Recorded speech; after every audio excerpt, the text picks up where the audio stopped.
Ako, si Katrina Ann Sabino Bernardo.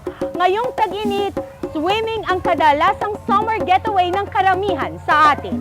Kaya naman tampok natin sa episode na ito ang dalawang sikat na resort sa bayan ng Kalumpit, ang Jets Island Resort at Villa de Kalumpit.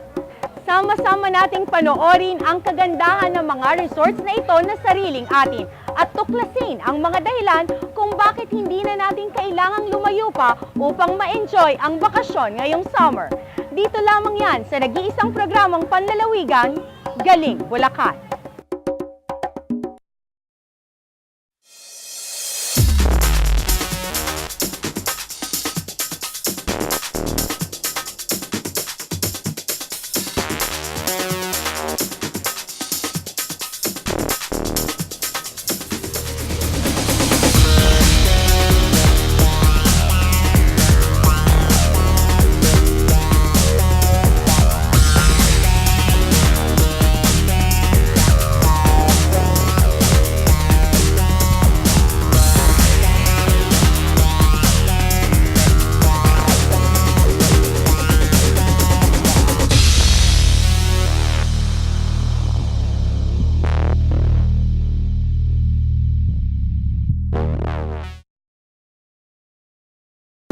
Huwag nang magpahuli sa Balitang Bulakenyo. Narito na, Bulacan in a Minute.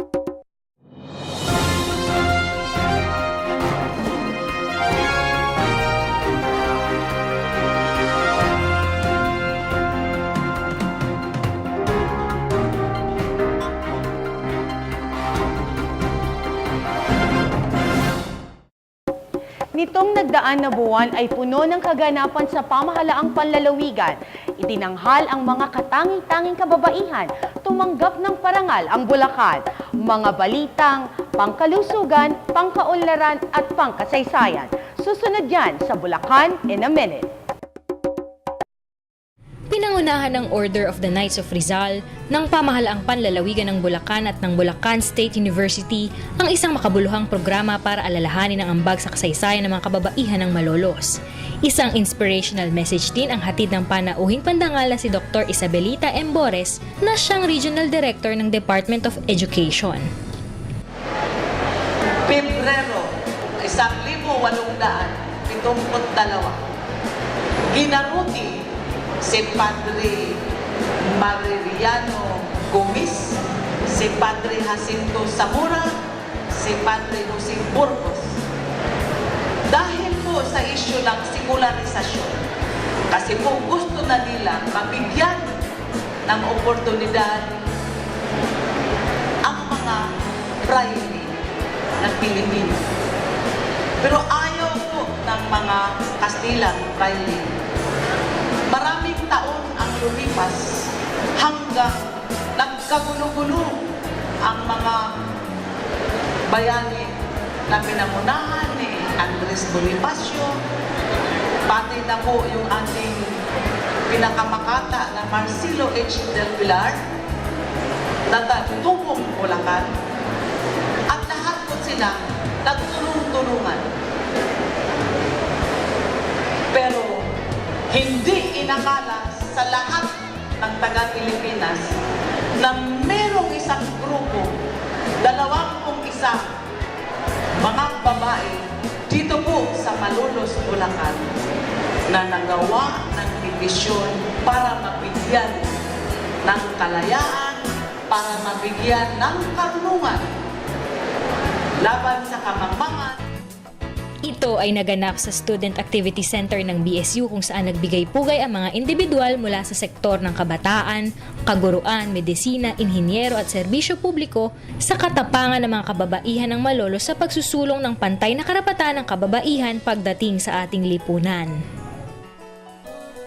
Our goal is to make Bulacan an engine of economic growth. Tama-tama ang ating lokasyon. Itinuturing ang Bulacan na gateway to the north. Kaya ang industrialisasyong mangyayari sa ating lalawigan ay magpapayabong din ang ekonomiya ng ibang lalawigan sa Central at Northern Luzon. Ito ang malinaw na layunin ng proyektong pagtutulungan ng pamahalang nasyonal at pamahalaang panlalawigan, ang One Bulacan Program for Rapid Industrialization and Development. Inilunsad ang programang ito sa Bulacan Capital Gymnasium noong 8 ng Marso at dinaluhan ng mga opisyal ng gobyerno at ng iba't ibang sektor sa lalawigan kung saan inaasahan na magiging matagumpay ang mga proyektong pang-industrialisasyon na ilalatag sa ating lalawigan. Ika-15 ng Marso nang humakot ang ating lalawigan ng parangal mula sa Agri-Pinoy Rice Achievers Award 2012 na ginanap sa Philippine International Convention Center. Isa ang Bulacan sa top 10 provinces, ang bayan ng San Rafael sa top 50 municipalities at ang ating 20 agricultural extension workers na binigyan ng pagkilala dahil sa malaking ambag sa produktong pang-agrikultura sa bansa. Ang message po natin sa ating magsasaka, muli po, tayo po ay nagpapasalamat sa inyong tiwala, sa inyong sipag at tiyaga. Yun pong ating on the average na ani sa national level.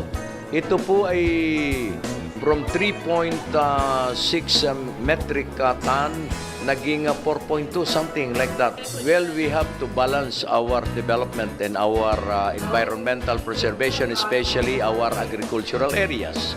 Napakaliwanag sa ating batas because we are government of law, not of men. Maliwanag sa agrarian reform law, if it is irrigated and productive, it is non-negotiable. So we will have to maintain that law and implement it. At marami pa tayong area north of Bulacan na po pwede nating i-concentrate sa agriculture.